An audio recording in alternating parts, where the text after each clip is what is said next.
हाय दोस्तों, और मैंने जैसे वादा किया था कि मैं पेशेंट्स का वीडियो आपको बना के दिखाऊंगा। हालांकि पेशेंट को उसमें नहीं दिखाऊंगा। क्यों, मैं बताना चाहता हूं जिससे कि एक तो जूनियर डॉक्टर्स को कुछ सीखने को मिलेगा कि ये पेशेंट कैसे ठीक हुआ, इसकी क्या प्रॉब्लम थी। और उसी पेशेंट की सीरीज़ में आज मैं एक और पेशेंट को लेके आया हूँ। ये पेशेंट आया था खांसी करके, कफ करके। मैं सच बताऊँ, सबसे मुश्किल होता है दो बीमारियों को ठीक करना, एक तो बुखार और एक खांसी। बहुत बार ऐसा होता है जब आप सारे टेस्ट करा लेते हैं लेकिन फीवर में कुछ नहीं आता, और खांसी भी एक ऐसी है जहाँ पे कुछ नहीं आता, तो इनको ठीक करना बहुत मुश्किल होता है। ऐसे एक पेशेंट हमारे पास आए थे जिनको खांसी थी, 4-5 साल से खांसी थी। कहते हैं कि हमने बहुत डॉक्टर को दिखाया लेकिन हम ठीक नहीं हुए। तो मेरे पास जब आए तो मैंने क्या किया वो मैं बाद में बताऊंगा। पहले इस पेशेंट की कहानी सुन लो, और इनको साथ में शुगर भी थी। ठीक है, पहले इनकी कहानी सुन लो, फिर मैं आता हूँ और फिर पूरी कहानी आपको आके बताऊंगा। पूरा वीडियो देखिएगा, कहीं मत जाइएगा। मैं हूँ आपका अपना डॉक्टर नवनीत का। सीवियर रेस्ट्रिक्शन कहाँ पे हुआ था ये? ठीक है, अच्छा सुनो मेरी बात एक मिनट। ये टोटल आपको जो ये मेन प्रॉब्लम खांसी और सांस फूलने की भी थी या खाली खांसी की थी? पहले तो खाली खांसी था। और ये खांसी को कितने साल हो गए? वही तो 4 साल 5 साल 4 साल हो गए। 4 साल से खांसी। कितने डॉक्टर को दिखाया? डॉक्टर तो सर वहाँ पे मैंने काफ़ी सारे डॉक्टर को दिखाया। जी जी और हमने सीटी स्कैन भी कराया था शायद, जी है ना? हाँ सिटी उसमें तो कुछ खास आया नहीं था। तो अभी जो मैंने दवाई दी है उससे आपको आराम है? जी कितना आराम है? बहुत आराम है। रुपया 100 में से 100 में से 8 आना कम है। मैंने 50% आराम है। हाँ। अब इसमें ना हम ज़्यादा दवाई इसलिए नहीं दे सकते क्योंकि आपको शुगर है। तो उस दवाई से क्या है, ऐसा लग रहा है कि लंग्स थोड़े सिकुड़ रहे हैं। तो ज़्यादा दवाई देंगे ना तो फिर वो शुगर बढ़नी शुरू हो जाएगी। मुझे समझ में आ गया कि कौन सी दवाई से आपको फ़र्क पड़ा है। लेकिन अगर हम ज़्यादा दवाई देंगे तो शुगर बढ़ने के चांसेस हैं। तो अभी अगर 50% आराम है तो मैं 20 दिन और देखूंगा। नहीं आएगा तो फिर दवाई थोड़ा सा उस हिसाब से दूंगा कि शुगर की दवाई भी चेंज करनी पड़ेगी जिससे शुगर ना बढ़े। शुगर की दवाई का पर्ची सर मैंने की आयुर्वेदिक दवाई है, ये शुगर के लिए ले रहे हैं। हेलो सर नाग भस्म, सोड़ भस्म, शिलाजीत, गुड़माल पौधा, और ये साथ में गोलियां भी हैं। तो ये कितने की दवाई आती है एक महीने की? ये सर ये मैंने 2 महीने कोई देता है 22-23 रुपये में। मतलब 1000 रुपये महीने की तो पड़ेगी। 4 महीने का दवाई लेते हैं सर। तो देता है 2200 रुपये। 500-600 की तो पड़ती है ना? हाँ। तो अगर तुम एलोपैथिक दवाई लेते हो तो आपको ये पड़ेगी 2 दूनी 4 या 120 रुपये की। अच्छा।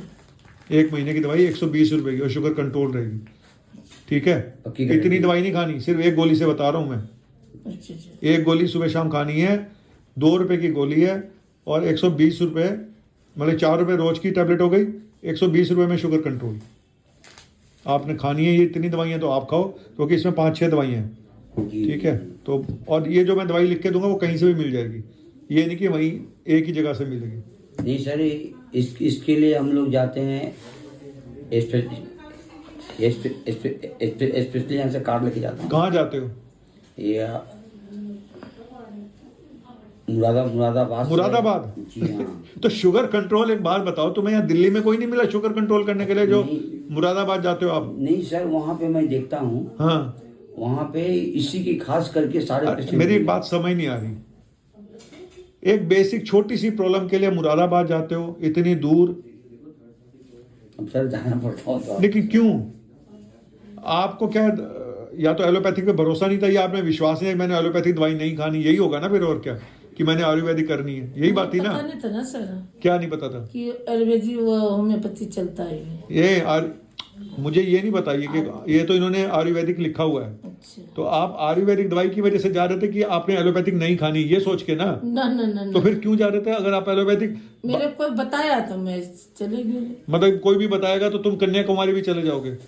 शुगर की छोटी सी प्रॉब्लम के लिए आप जा रहे हो, जो कि एक मैं बता रहा हूँ 4 रुपए की पूरे दिन की दवाई है, उससे कंट्रोल हो जाएगी आपकी।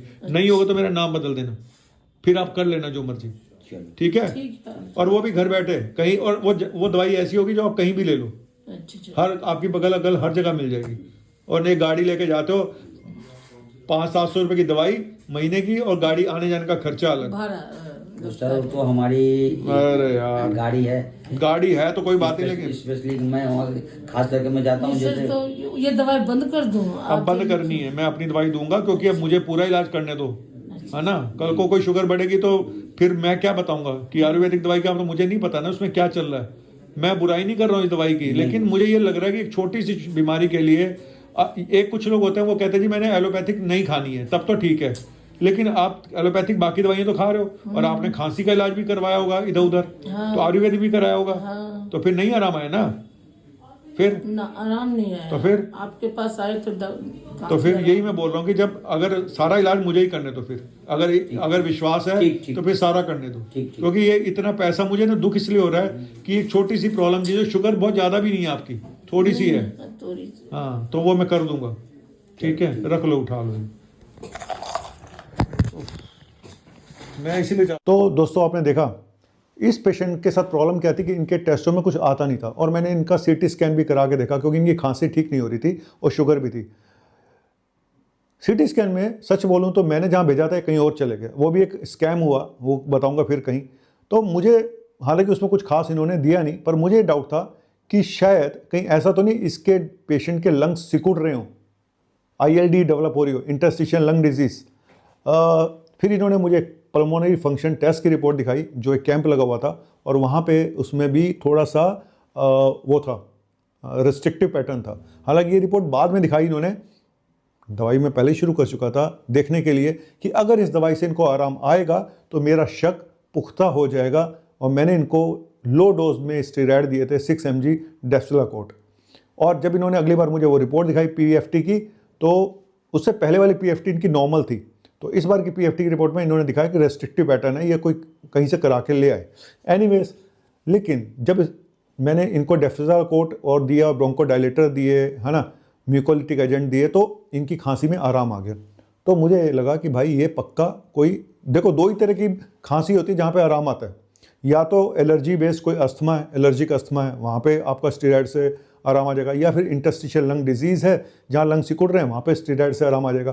तो मतलब हम किसी नतीजे पे तो पहुँच गए, लेकिन अब आगे क्या करना है, क्यों इस पेशेंट को शुगर है, तो शुगर के पेशेंट को हम ज़्यादा स्टेरॉयड देना नहीं चाहते, सबसे बड़ी बात ये।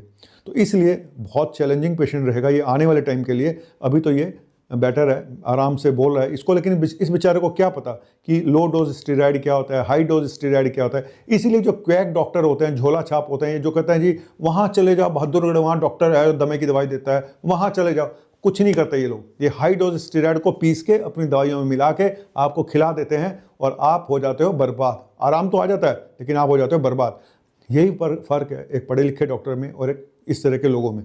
अब मुझे चैलेंज आने वाले टाइम में है कि इसकी शुगर ना बढ़े और मैं इसको ठीक भी कर दूं। ठीक तो ये बोल रहा है मैं 50% हो गया हूं, लेकिन दूसरा आपने देखा होगा कि ये भोला पेशेंट है, इतना भोला है कि जो शुगर के इलाज के लिए यहाँ से मुरादाबाद जाता है, इतनी सारी दवाइयाँ खा रहा है। इसकी शुगर ज़्यादा नहीं है, इसकी शुगर थोड़ी बहुत है, और इसको सिर्फ मेटफॉर्मिन मैं दूंगा, सिर्फ मेटफॉर्मिन 500 mg सुबह शाम, जो कि कितने की पड़ेगी, 4 रुपये पर डे की टैबलेट, यानी 120 रुपये पर डे। और ये कितना खर्चा कर रहा था, 500-700 रुपये दवाई का खर्चा बता रहा है ये, और आने जाने का अलग किराया, ठीक है। तो लोगों को पता नहीं होता यार, आप एक छोटी सी बीमारी के लोग यहाँ आते हैं दिल्ली में इलाज कराने, आप इलाज कराने मुरादाबाद जा रहे हो, और वो भी आयुर्वेदिक। आयुर्वेद तो दिल्ली में भी है, लेकिन वही बात ट्रस्ट की बात होती है कि भाई उसने बोला है तो वहाँ जाऊँगा मैं, ये ट्रस्ट की बात है। हम लोग पत्थर को भी भगवान मान लेते हैं, तो बात ये है।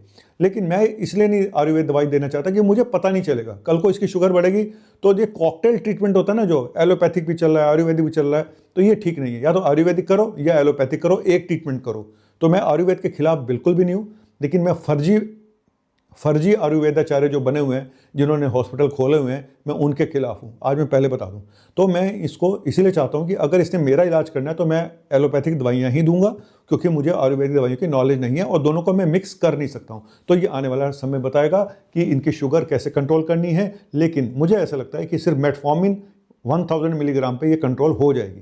तो ये था एक छोटा सा वीडियो। और एक चीज़ और बता दूँ, हर पेशेंट में टेस्ट के ऊपर डिपेंडेंट नहीं रहना चाहिए। इस खोपड़ी को भी इस्तेमाल करो, दिमाग को।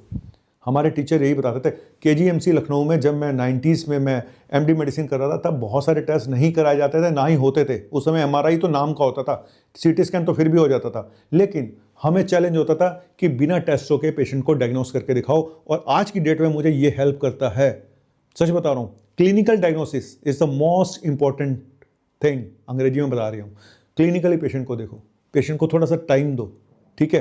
कई बार क्या होता है, और कई बार ये भी होता है कि एक बार टेस्ट कराने में कुछ नहीं आया तो अगली बार वाले में आ गया, ऐसा भी है। अब टेस्ट करने वाला भी अगर बेवकूफ़ है, गधा है, तो आप क्या कर लोगे, है ना। अगर उसकी रिपोर्टिंग ही खराब है, आप तो उसकी रिपोर्टिंग को मान लोगे और आप उसके ऊपर इलाज शुरू कर दोगे। तो मेरा ये मानना है कि पेशेंट का इलाज दिमाग से होना चाहिए। टेस्ट गलत भी हो सकते हैं, गलत टेस्ट के ऊपर आप गलत इलाज शुरू कर दोगे अगर आपको अपनी डायग्नोसिस पे भरोसा नहीं है। तो मैं करता हूँ दिमाग से इलाज। भगवान का मैं शुक्रिया अदा करता हूँ कि भगवान ने मुझे इतना दिमाग दिया है कि अगर मेरे पास कोई भी टेस्ट ना हो तो भी मैं शायद उसको डायग्नोस कर पाऊँ। लेकिन टेस्टों की इंपॉर्टेंस है, बिल्कुल है, क्योंकि कंफर्मेशन आपको टेस्ट से ही होता है। लेकिन अगर टेस्ट नहीं होंगे तो क्या इलाज नहीं होगा? बिल्कुल होगा। पहले के ज़मानों में इलाज ऐसे ही होते थे, लेकिन वो पुराना ज़माना था, ये अब का ज़माना है। तो ज़माना क्या कहेगा, छोड़ दो आंचल, ज़माना क्या कहेगा, हो इन अदाओं का दीवाना ही। अबे इतना गंदा गाना गाएगा ना, जो वीडियो देख रहे हैं थोड़ा बहुत वो भी निकल लेंगे, गाना आता नहीं, गाना शुरू कर दिए। तो क्या जमाने को दिखाना है और हमें क्लिनिकल डायग्नोसिस बनाना है। बने रहिए मेरे साथ अगले वीडियो तक। थैंक यू वेरी मच, शुक्रिया, बाय बाय।